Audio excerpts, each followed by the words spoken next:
말씀은 갈라디아서 5장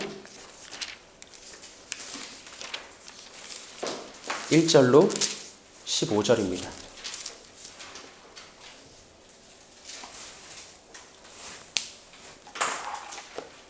갈라디아서 5장 1절로 15절인데 낭독은 1절로 6절 그리고 13절로 15절만 제가 읽겠습니다. 그리스도께서 우리를 자유롭게 하려고 자유를 주셨으니 그러므로 굳건하게 서서 다시는 종의 멍에를 매지 말라. 보라, 나 바울은 너희에게 말하노니 너희가 만일 할례를 받으면 그리스도께서 너희에게 아무 유익이 없으리라. 내가 할례를 받는 각 사람에게 다시 증언하노니 그는 율법 전체를 행할 의무를 가진 자라. 율법 안에서 의롭다 함을 얻으려 하는 너희는 그리스도에게서 끊어지고 은혜에서 떨어진 자로다. 우리가 성령으로 믿음을 따라 의의 소망을 기다리노니 그리스도 예수 안에서는 할례나 무할례나 효력이 없으되 사랑으로서 역사하는 믿음뿐이니라. 우리 13절로 15절은 합독합니다. 시작. 형제들아, 너희가 자유를 위하여 부르심을 입었으나 그러나 그 자유로 육체의 기회를 삼지 말고 오직 사랑으로 서로 종노릇하라. 온 율법은 내 이웃 사랑하기를 내 자신같이 하라 하신 한 말씀에서 이루어졌나니 만일 서로 물고 먹으면 피차 멸망할까 조심하라. 아멘. 우리 오늘 이렇게 인사하겠습니다. 본래부터 복음은 우리의 육체적 본성을 거스르는 하늘의 진리입니다. 본래부터 복음은 우리의 육체적 본성을 거스르는 하늘의 진리입니다. 네, 한 번 더 인사합니다. 복음의 신비를 따라 자유하나 도리어 사랑으로 섬기는 삶을 살아갑시다. 복음의 신비를 따라 자유하나 도리어 사랑으로 섬기는 삶을 살아갑시다. 네, 감사합니다. 지난 시간에 살펴본 것처럼 복음에 대한 바울의 논의는 갈라디아서 5장 1절에서 그 절정을 이룹니다. 여기서 바울은 직설법에 근거한 명령법 기억나십니까? 직설법, 즉 하나님께서 우리를 위해서 행하신 구원의 역사, 그 직설법에 근거해서 명령법을 하죠. 즉 구원 얻은 신자로서 이제 우리가 마땅히 행해야 될 책임 있는 신자의 삶, 그것을 강조하고 있습니다. 우리 다시 한번 1절 말씀을 읽어볼까요? 시작. 그리스도께서 우리를 자유롭게 하려고 자유를 주셨으니 그러므로 굳건하게 서서 다시는 종의 멍에를 매지 말라. 아멘. 하나님은 그의 아들 구주 예수 그리스도를 통해서 율법의 시대를 살며 종 노릇하던 이 땅의 모든 인생들을 복음으로 뭐하게 했다? 뭐하게 했다? 자유롭게 했다. 그러니 바울은 무엇을 권면한 거예요? 이전에 우리는 율법의 정죄와 고발, 율법의 결박과 종속, 율법의 저주와 형벌 아래서 신음하고 고통하는 삶을 살아갔지만 이제는 구주 예수 그리스도와 그가 행하신 구원 사역을 믿음으로 성령 안에서 자유자가 되었으니 그 자유에 굳건하게 서서 다시는 종의 멍에를 매지 말아라 라고 권면하고 도전하고 있는 것이죠. 그런데 만약 이러한 바울의 권면을 누군가가 거스른다고 생각해 보세요. 우리가 이미 예수 안에서 복음의 자유자, 성령의 자유자가 됐는데 그럼에도 불구하고 다시 종의 멍에를 되찾아오고 스스로 멍에를 목에 결박해서 옛 시대로 돌아가고자 한다면, 그런 삶을 살아간 사람이 있다면 하나님이 보시기에 그것은 얼마나 어리석은 모습일까? 문제는 이 땅의 교회에는 실제로 그렇게 하는 어리석은 사람들이 많다는 것이고, 그보다 더 큰 문제는 뭐냐면 실상 그렇게 하는 것은 바울이 보기에는 단지 어리석은 일이 아니에요. 단지 안타까운 일이 아니에요. 우리가 갈라디아서 강의 첫 번째 시간에 다루었던 문제, 어떤 문제? 자유하나 다시 옛 시대로 돌아가는 것, 자유하나 스스로 종의 멍에를 다시 매는 것, 이거는 실상 뭐 하는 거다? 배교하는 거다. 배교하는 거다. 이것을 바울은 경고하고 있는 것이죠. 여러분, 우리 다시 한번 확인합시다. 어려서부터 장로교 전통에서 자라온 우리들에게는 배교라는 것, 역회심이라는 것, 너무 생소하고 낯선 문제예요. 하지만 바울은 갈라디아 교회 내에서 분명히 배교의 위험을 감지했습니다. 그리고 나서 바울은 구원받은 사람 어차피 배교할 일 없는데 믿음에서 배반할 일 없는데 이렇게 반응하지 않는다고요. 바울은 절박한 심정, 불붙은 마음을 어떻게 대합니까? 지금 당장 이 사람을 돌이키지 않으면, 지금 당장 이 사람을 건져내지 않으면 이 사람을 영영 구원에 이르게 할 수 없다. 이 사람은 배교에 빠지고 말 것이다 라는 그런 절박한 심정으로 갈라디아 교회 성도들에게 경고의 메시지를 보내고 있지 않습니까? 오늘 우리 이것을 다시 한번 기억하면서 마음을 새롭게 다잡는 시간 되었으면 좋겠습니다. 복음에 비추어서 우리의 마음을 재점검할 수 있는 시간 되었으면 좋겠습니다. 다시금 우리의 마음이 또 우리의 믿음이 복음으로 인해 순전함을 회복할 수 있는 은혜의 시간 되기를 소망합니다.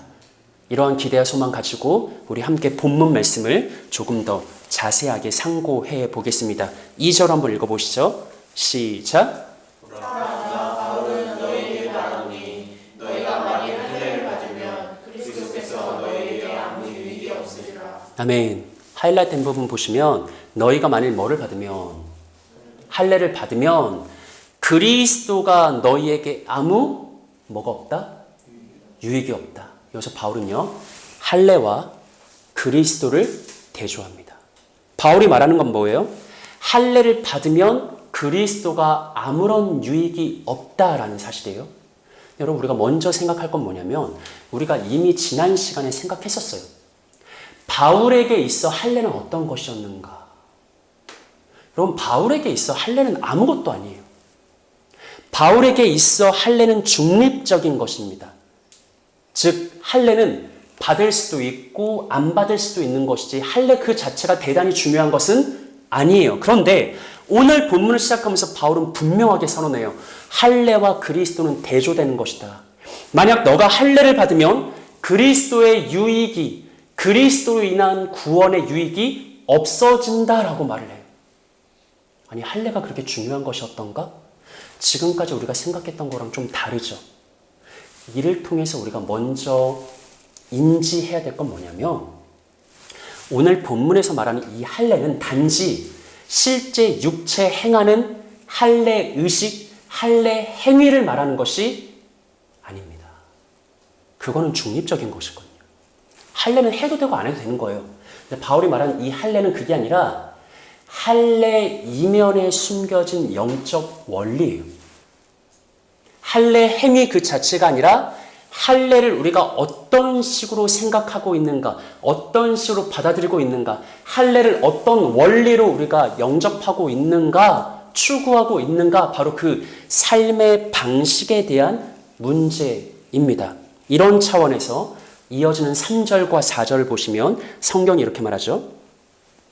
내가 할례를 받는 각 사람에게 다시 증언하노니 그는 율법 전체를 행할 의무를 가진 자라. 4절 합독할까요? 시작. 율법 안에서 의롭다함을 얻으려 하는 너희는 그리스도에게서 끊어지고 은혜에서 떨어진 자로다. 아멘. 이 4절 상반부를 주목해야 되는데 바울은 단순히 육체에 행하는 할례 의식, 할례 예식, 할례 행위를 말하는 게 아니라고요. 할례에 담긴 뭐를 강조하는 거죠? 영적 원리. 할례를 자신의 삶의 어떤 방식으로 받아들이고 있는가, 그 마음의 내적 원리를 말하는데 그 원리가 상반절에 잘 나타나죠. 원리는 뭐예요? 율법 안에서 뭐를 얻고자 하는 것. 의롭다 함을 얻고자 하는 것. 우리 이거 갈라디아서 1장부터 주구장창 다루었던 주제잖아요. 할례 그 자체가 중요한 게 아니에요. 바울이 강조하는 건 뭐냐면, 바울이 경계하는 건 뭐냐면 너는 할례를 어떻게 받아들이고 있느냐, 어떤 원리로 추구하고 있는가. 만약 그 할례를 율법 안에서 의롭다 함을 얻으려는 삶의 방식으로 대하고 있다면 그때 할례는 그리스도와 극명하게 대조되는 것이다. 너가 만약 할례를 행하면 그리스도는 너에게 아무런 유익이 없다. 할례 안에서 의롭다함을 추구한다면, 할례로 인해서 의롭다함을 얻고자 한다면 그로 인해서 그리스도로 인한 구원의 모든 유익은 상실된다라고 말하고 있는 것이죠. 하반절에 뭐라고 말해요? 율법 안에서 의롭다함을 얻으려 한다면 너희는 그리스도에게서 뭐 한다? 끊어진다. 너무 강력한 선언이죠. 은혜에서 뭐 한다? 떨어진다. 여러분, 할례와 그리스도가 대조되고 있습니다. 우리가 할례를 행한다면 그리스도에게서 끊어지게 됩니다. 할례를 따른다면 은혜에서 떨어지게 됩니다. 육체에 행하는 그 할례 의식을 말하는 게 아니라고요. 영적 원리를 말하는 거예요. 여전히 율법에서 소망을 가지고 율법으로 구원을 얻고자 한다면 그 즉시 그리스도에게서 끊어지고 은혜에서 떨어지게 된다라고 바울이 경고하고 있는 것이죠. 이런 차원에서 갈라디아서 4장 10절과 11절을 보시면 바울이 이미 이렇게 말했었습니다. 너희가 날과 달과 절기와 해를 삼가 지키니. 할례만이 아니라 그들이 무엇을 행하고 있었죠? 날과 달과 절기와 해, 즉 안식일 규례라든지 각종 절기에 대한 규례들, 율법들. 그러니 바울이 무엇을 두려워합니까? 내가 너희를 위하여 수고한 것이 어떻게 될까 두렵다. 헛되게 될까 두렵다. 동일한 원리죠. 단순히 그 절개를 지키고 안 지키고 이게 중요한 게 아니라고요. 할례를 행하고 안 행하고 이게 중요한 게 아니라고요. 영적 원리. 너희가 율법을 어떻게 생각하고 있느냐? 율법에서 의로움을 얻는다고 생각하느냐? 그런 영적 원리, 그런 삶의 방식으로 살아가느냐? 그렇다면 그리스도의 구원이 헛되게 될까 내가 두렵다. 너희가 여전히 율법에서 의롭다함을 얻으려 한다면 그리스도에게서 끊어질 것이다. 은혜에서 떨어지게 될 것이다. 라고 강력하게 경고하고 있는 것이죠. 갈라디아 교회에 침투한 거짓 교사들의 가르침은 무엇이었을까? 알 수가 없어요. 성경이 침묵하니까. 갈라디아 교회 성도들에게 거짓 교사들이 할례를 행해야 됩니다. 안식일을 지켜야 됩니다. 절기를 지켜야 됩니다. 라고 주장했을까? 아니면 그것 외에도 율법의 모든 조항들을 다 지켜야 됩니다. 라고 주장했을까? 알 수가 없어요. 학자들은 갑론을박합니다. 율법의 일부분이냐, 율법 전체냐, 막 논쟁을 벌여요. 우리는 그런 것은 몰라도 한 가지는 기억하자고요. 바울이 주목하는 건 뭐죠? 율법의 행위, 율법의 어떤 외적인 것, 그런 것이 아니라 율법의 영적 원리. 우리가 율법 안에서 의롭다함을 얻으고자 한다면 그때 우리는 그리스도에게서 끊어지고 은혜에서 떨어지게 될 것이다.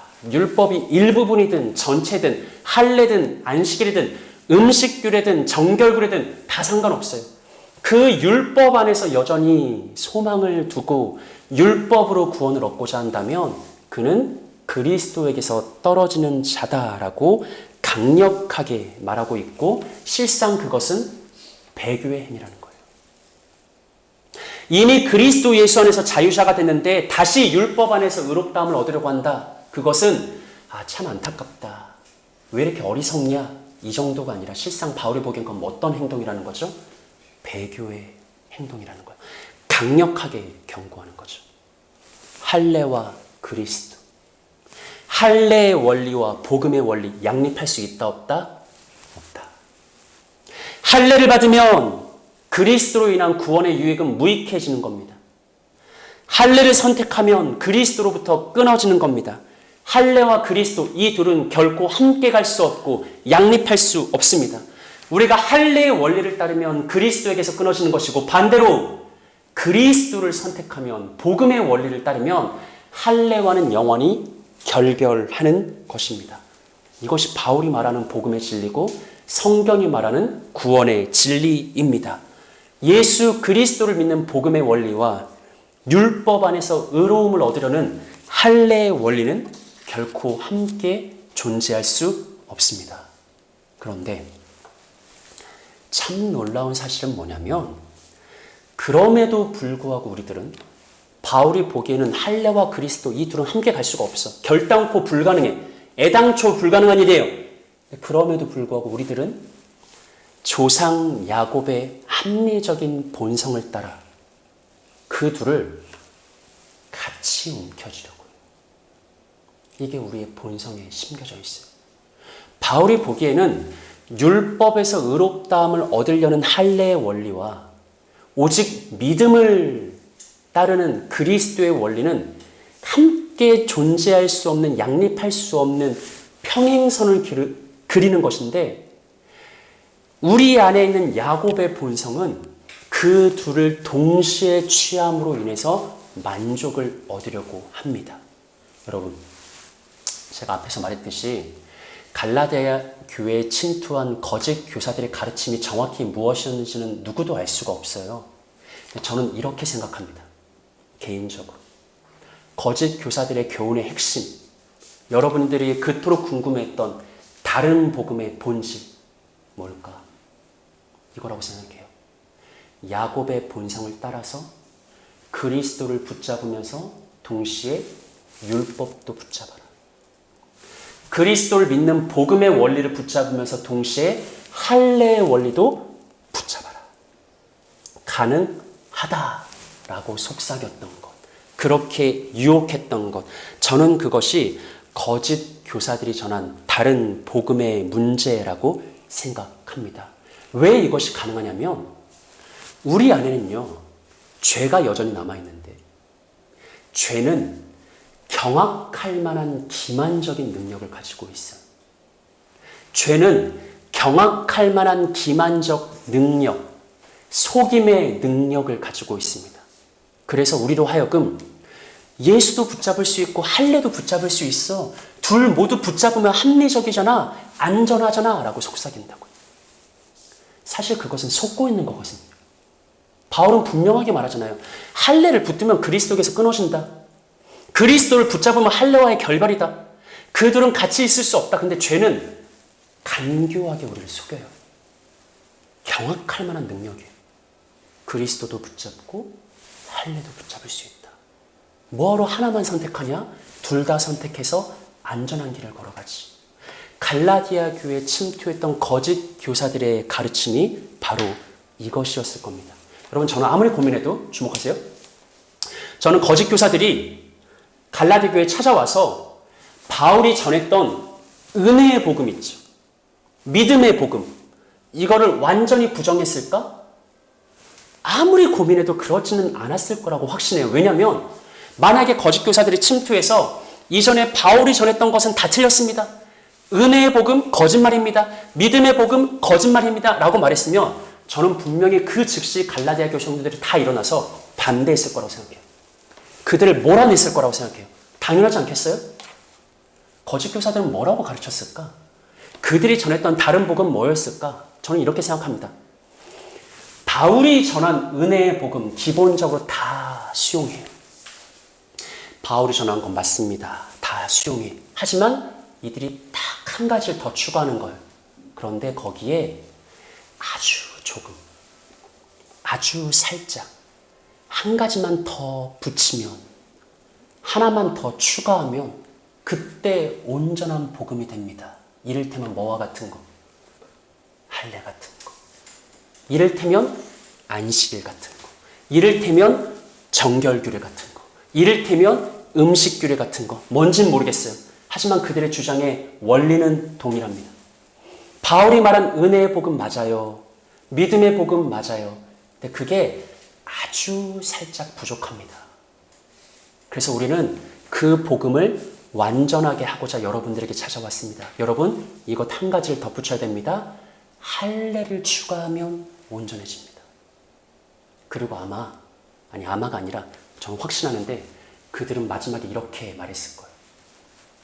긴가민가 했을 거 아니에요. 갈라디아 교회 성도들이 이상하다. 바울은 그렇게 말한 적이 없는데 할례를 받아야 된다고? 그런 말은 한 번도 한 적이 없는데 이때 거짓 교사들이 뭐라고 하냐면 여러분 믿으세요. 바울도 그렇게 말했어요. 바울도 할례를 받아야 복음이 온전해진다고 말했어요 라고 설득했을 것입니다. 우리 갈라디아서 5장 11절 말씀 한번 볼까요? 합독할게요. 시작. 형제들아 내가 지금까지 할례를 전한다면 어찌하여 지금까지 박해를 하리요.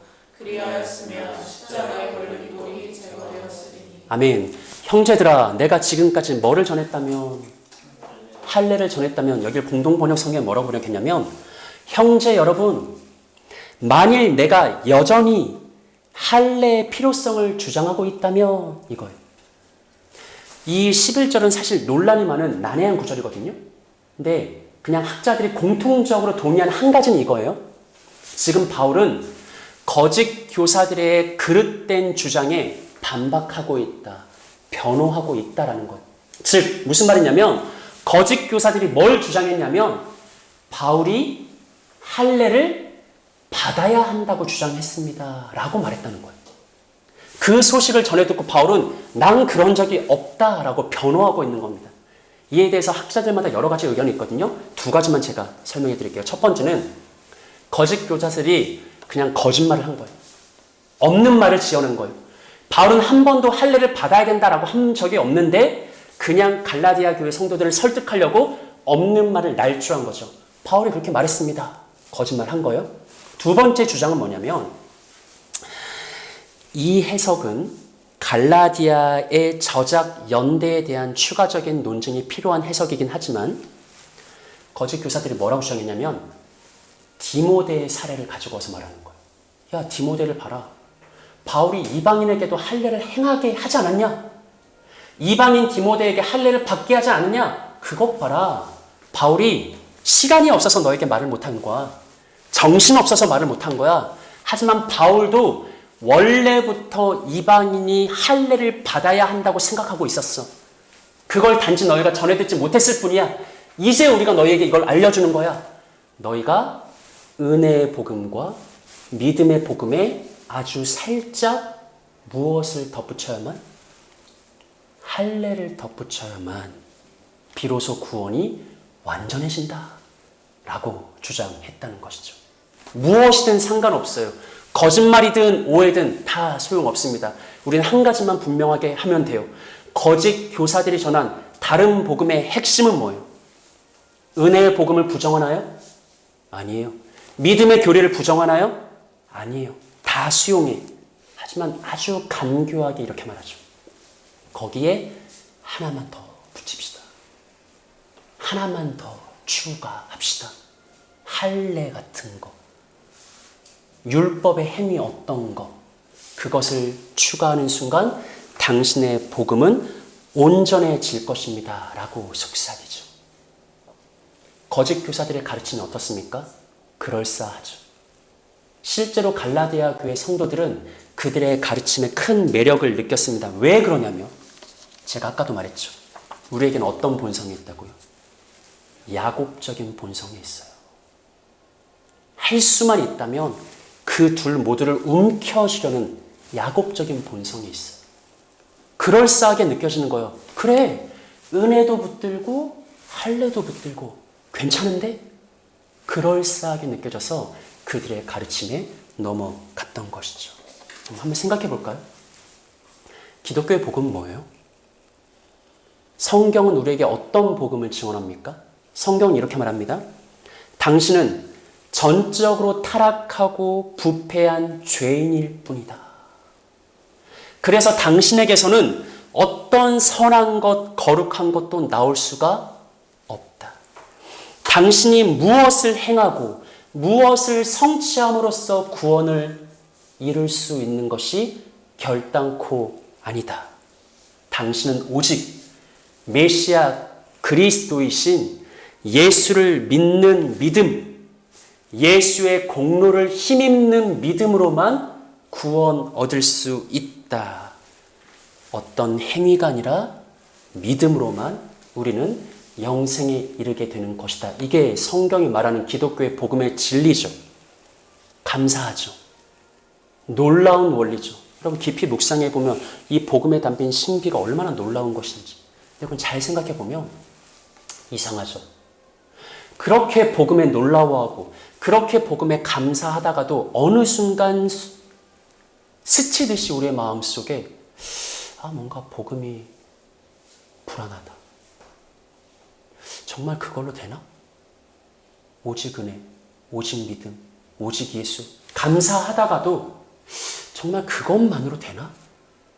약간 불안한 마음. 복음이 너무 맹숭맹숭하다. 약간 떨떠름하다. 뭔가를 좀 덧붙여야 되지 않는가? 그것만으로 좀 부족하지 않는가? 라는 그런 생각이 우리에게 들 때가 종종 있습니다. 왜냐하면 기본적으로 우리의 부패한 본성은 하늘의 것, 하늘의 진리, 위대한 복음, 복음의 영광스러움을 상상하는데 빈곤하기 때문이에요. 늘 역부족이기 때문입니다. 자, 여러분, 오늘 우리가 예배 시작하면서 10계명을 낭독했습니다. 우리가 지난 꽤 됐지만 예전에 10계명의 1계명과 2계명에 대한 말씀을 나눈 적이 있어요. 10계명의 제1계명은 뭐죠? 너는 나 외에는 다른 신들을 내게 두지 말라 이죠. 우상 숭배하지 말라는 거요. 2계명은 뭡니까? 1계명과 2계명은 다른 거거든요. 사람들이 흔히 오해할 수 있는데 2계명은 우상 숭배하지 말라는 게 아니에요. 다른 신을 섬기지 말라는 것은 1계명이었어요. 그럼 2계명은 뭐죠? 간단하게 말하면 하나님을 어떤 것으로도 뭐 하지 마라. 형상화하지 말아요. 의식화하지도 말아요. 1계명은 우상 숭배하지 말라이고 2계명은 하나님을 형상화하지 말라는 거예요. 왜 하나님은 1계명에 이어서 2계명을 곧바로 주셨을까요?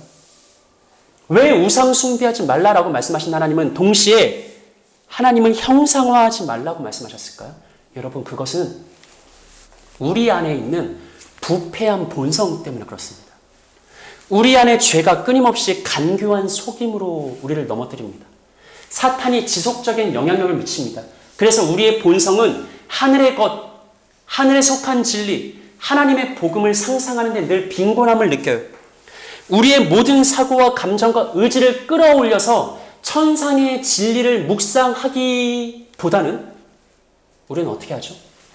하늘의 것을 내게로 끌어내려서 천상의 진리를 땅의 것으로 끌어내려서 땅의 것, 육체의 것으로 변질시키는 것을 더 좋아합니다. 즉, 우리는 본래부터 눈에 보이지 않는 하나님을 끌어내려서 형상화하고 눈에 보이지 않는 하나님을 끌어내려서 의식화하는 것을 좋아하는 육체적 본성을 가지고 있어요. 그래서 하나님은 1계명만이 아니라 2계명을 우리에게 동시에 주신 것입니다. 우리는 하늘에 속한 거룩한 진리를 있는 그대로 수납하는 것을 못해요. 본성상. 우리는 하늘에 있는 것을 어떻게든 나의 수준, 나의 차원으로 끌어내려서 형상화하고 의식화하기를 좋아합니다. 우리는 예수님의 제자 도마의 이야기를 잘 알고 있죠. 우리 요한복음 20장 말씀 한번 읽어볼까요? 시작. 도마가 이르되 내가 그의 손에 못자국을 보며 내가 손가락을 그 못자국에 넣으며 내 손을 그 옆구리에 넣어보지 않고는 믿지 아니하겠노라 하니라. 예수께서 이르시되 너는 나를 본고로 믿느냐 보지 못하고 믿는 자들을 복되도다 하시니라. 아멘. 여러분, 아까 내가 야곱을 말했는데 이번엔 도마를 말해볼까요? 도마가 뭐라고 말합니까? 내가 그의 손에 못자국을 보며 내 손가락을 그의 못자국에 넣으며 내 손을 그 옆구리에 넣어보지 않고는 믿지 아니하겠노라. 지극히 도마적인 이 본성이 우리 안에 있어요. 예수님은 뭐라고 말씀하시냐면 끊임없이 계속해서 너는 나를 본고로 믿느냐? 보지 못하고 믿는 자들은 복되도다.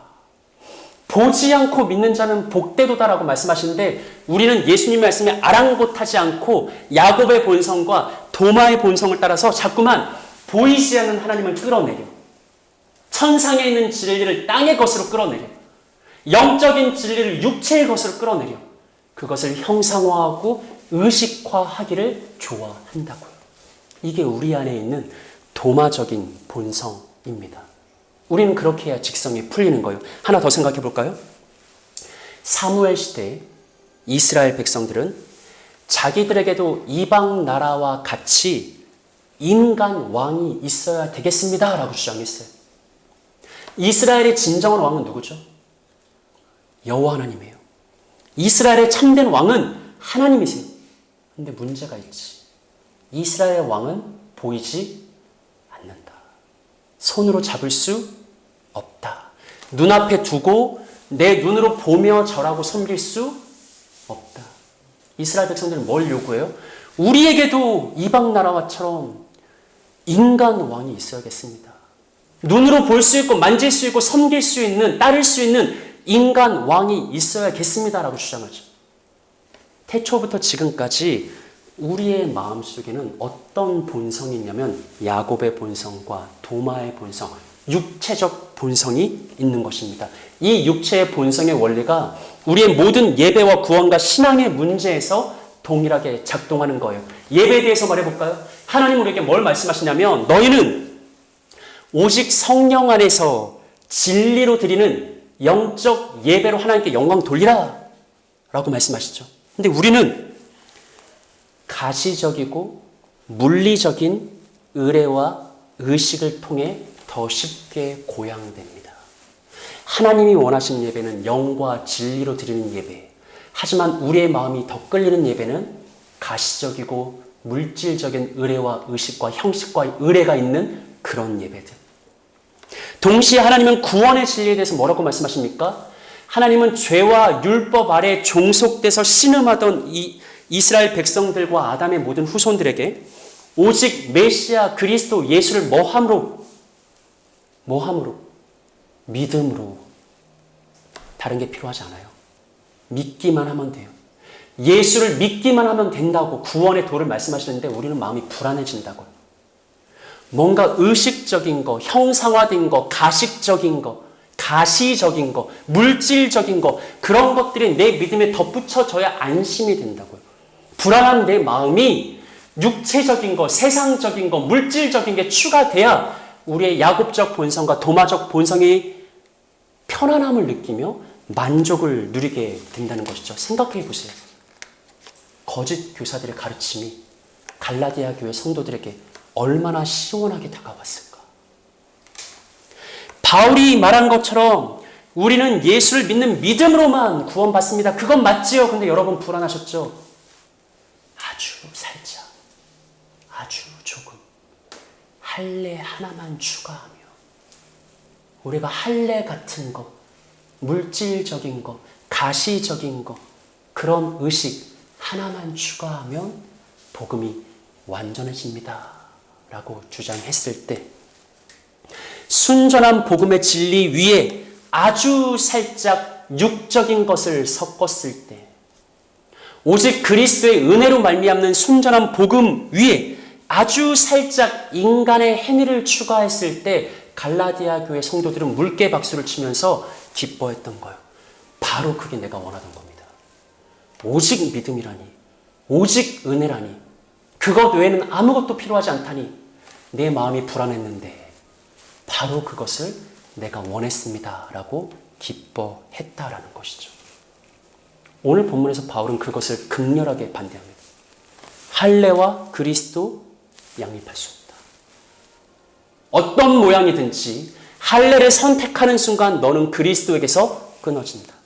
할례를 선택하면 은혜에서 멀어진다. 할례와 그리스도 이 둘은 함께 갈 수 없는 것이다. 다만 너가 속고 있을 뿐이다. 너의 속에 있는 죄의 기만적인 능력으로 인해서 네 속에 있는 야곱적 본성과 도마적 본성으로 인해서 할례도 붙잡고 예수도 붙잡을 수 있다고 착각하고 속고 있을 뿐이지 실상 너가 할례를 붙들었다면 너는 은혜에서 멀어진 자라. 더 적나라하게 말하면 너는 배교를 향해 달려가고 있는 자라 라고 바울이 강력하게 주장하고 있는 것이죠. 여러분 우리가 이어지는 바울의 말에 주목할 필요가 있습니다. 11절 말씀을 합독해 볼게요. 시작. 형제들아 내가 지금까지 할례를 전한다면 어찌하여 지금까지 박해를 하느리요. 그리하였으면 십자가의 걸림돌이 제거되었으니. 아멘. 바울은 거짓 교사들의 거짓말에 단호하게 자신을 변호하죠. 형제들아, 내가 지금까지 할례를 전한다면, 즉 할례 원리, 율법의 행위로 의로움을 얻자라는 그 할례 원리를 전했다면 어째 지금까지 내가 뭐를 받으리요? 박해를 받으리요. 그럼 지금까지 바울은 뭘 받았다는 거예요? 박해를 받았다는 거예요. 왜 박해를 받았을까요? 왜? 그리하였더라면 십자가의 걸림돌이 제거되었으리니. 여기서 바울은 놀라운 복음의 한 가지 특성을 말해요. 복음은 뭐다? 걸림돌이다. 복음은 뭐다? 걸림돌이다. 여러분, 우리에게는 제가 계속 강조했죠? 야곱의 본성이 있습니다. 도마의 본성이 있습니다. 육체적인 본성이 있습니다. 죄의 기만적인 본성이 있습니다. 그래서 참된 복음이 전해지면 그것은 우리의 마음에 뭐가 되죠? 걸림이 돼요. 하나님은 그리스도 예수를 통한 천상의 복음을 말해요. 오직 은혜, 그 외엔 다른 것도 의미가 없네. 오직 믿음, 그것 말고는 아무것도 필요가 없네 라는 하늘에 속한 진리를 말해요. 근데 그 진리가 우리에게 걸림이 돼요. 쉽게 이해가 되지 않는다고요. 쉽게 용납이 되지 않는다고요. 받아들여지지가 않는다고요. 우리의 본성을 거스르게 하고 넘어지게 하고 거부감이 들게 한다고요. 그게 참된 복음의 특성이에요. 그래서 우리가 불안해한다고요. 복음이 복음으로 이해되지 않으니까, 걸림이 되니까 자꾸 다른 거, 외적인 거, 물질적인 거, 가시적인 거, 육체적인 것을 추가하려고 한다고요. 다른 복음으로 이탈하려고 한다고요. 여러분, 복음이 걸림이 되는 이유는 복음에 어떤 하자가 있어서가 아닙니다. 복음에 어떤 논리적 모순이 있어서가 아닙니다. 이유는 간단해요. 우리의 육체적 본성이 복음의 부요함을 담아내지 못하는 거예요. 내 안에 있는 야곱적 본성이 복음의 영광스러움을 이해하지 못하는 거예요. 내 안에 있는 도마적 본성이 하늘에 속한 진리를 다 받아들이지 못하는 겁니다. 그래서 우리에게 걸림이 되는 것이고, 그래서 우리는 우리의 구미에 맞게 복음을 변질시키려고 하는 거죠. 그래서 거짓 교사들은 너희가 믿는 복음이 맞는데 살짝 바꾸자라고 주장했던 것입니다. 하지만 여러분, 제가 분명하게 선언합니다. 수정된 복음은 복음이 아닙니다. 덧붙여진 복음은 진리가 될 수 없습니다. 인간의 구미에 맞게 각색된 복음은 생명을 가지지 못합니다. 생각해 보세요. 갈라디아 교회에 찾아온 거짓 교사들, 그들이 주장했고 그들이 보여주는 그럴듯한, 그럴싸한 경건의 모양은 얼마나 매력적이었을까? 경건의 모양.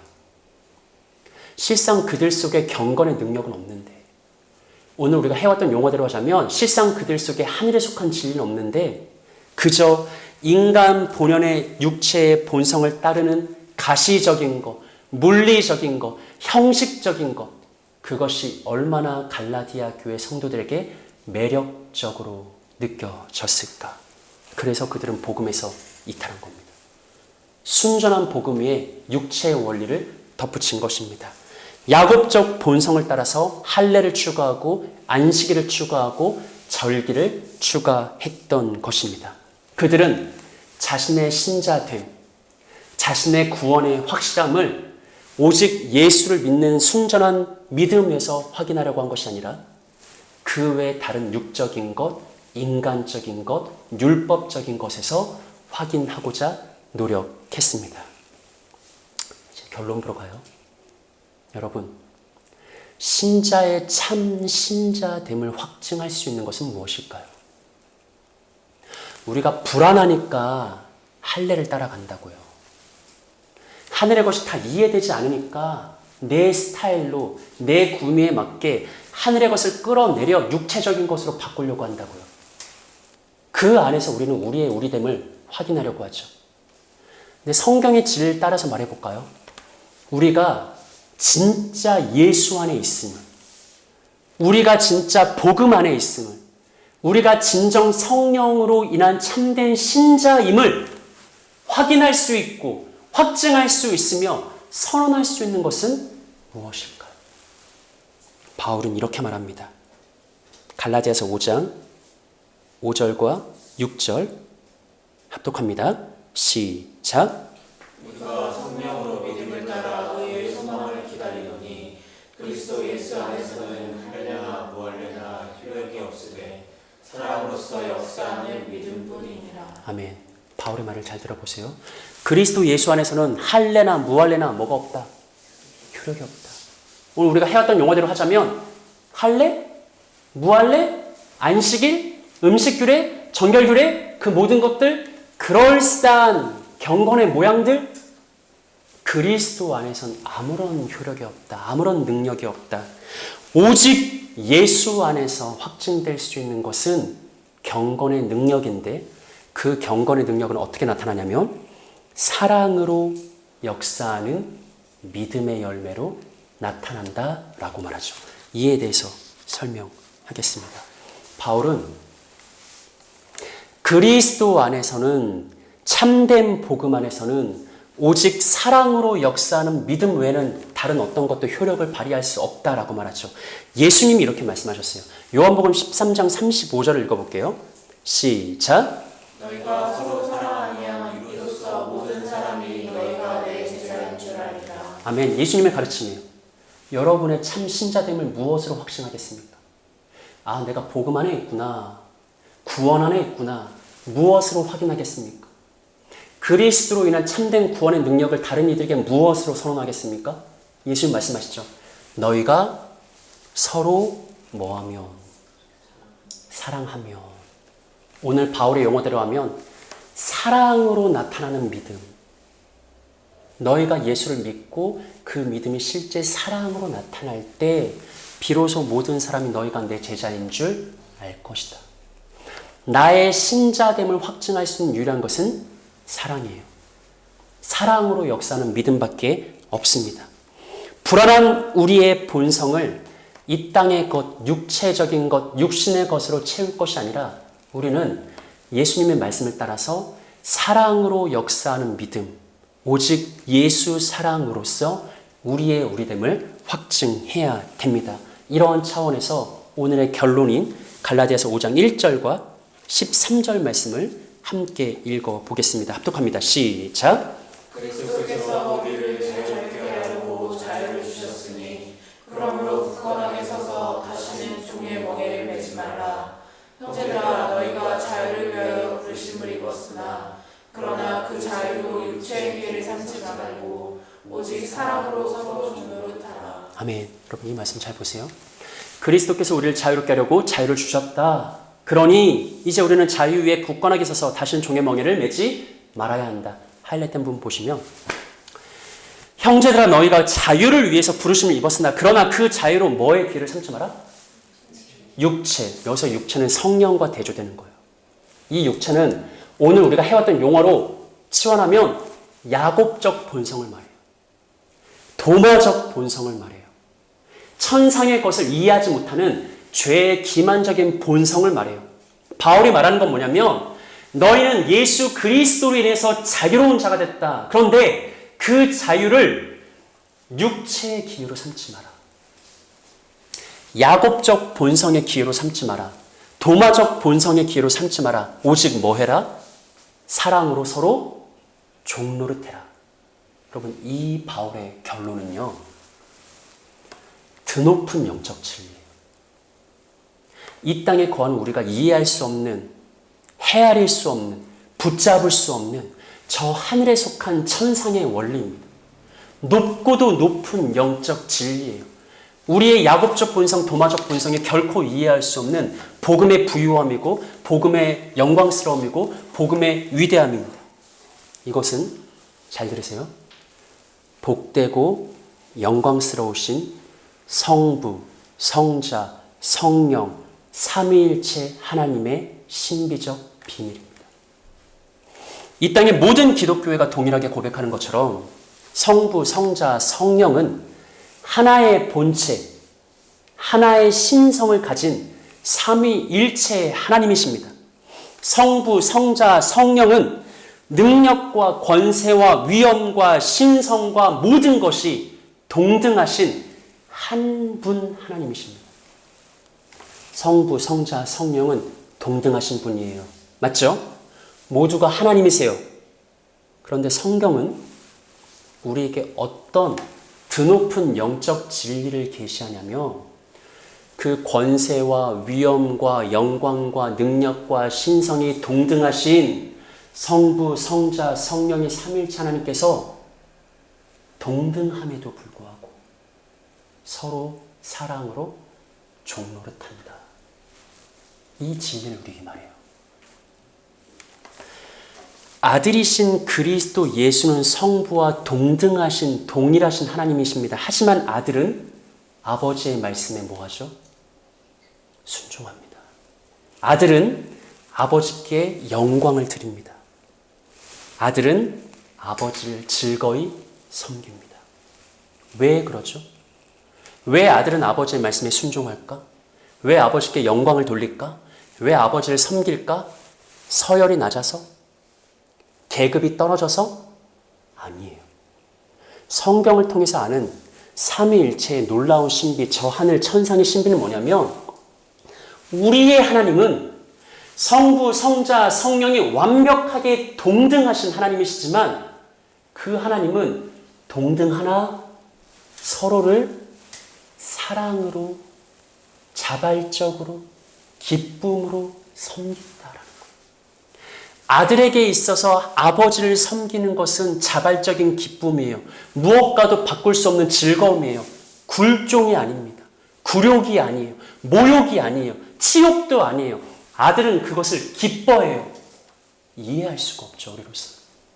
성령도 마찬가지입니다. 성령은 언제나 이름 없이 빛 없이 일합니다. 성령은 자신을 드러내지 않아요. 오직 아들의 영으로, 그리스도의 영으로 우리를 섬깁니다.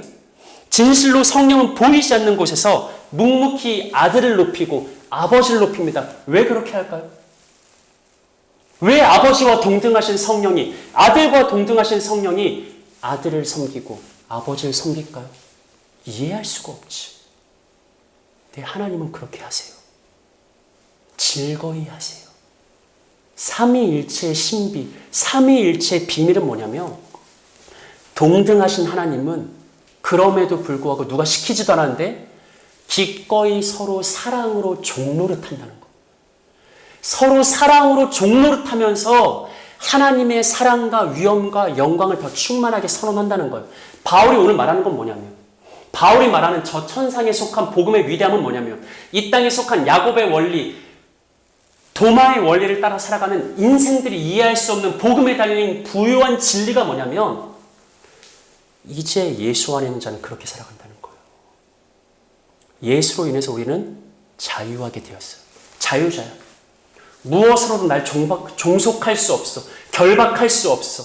그런데 예수로 인해 참된 구원을 얻은 신자들은 복되신 삼위일체 하나님처럼 자유하지만 자발적으로, 기쁨으로, 즐거움으로 다른 이들에게 종노릇해요. 할 수 있겠어요? 야곱이 할 수 있을까? 도마가 할 수 있을까? 아니에요, 여러분. 오직 성령으로 거듭난 신자만 할 수 있는 거예요.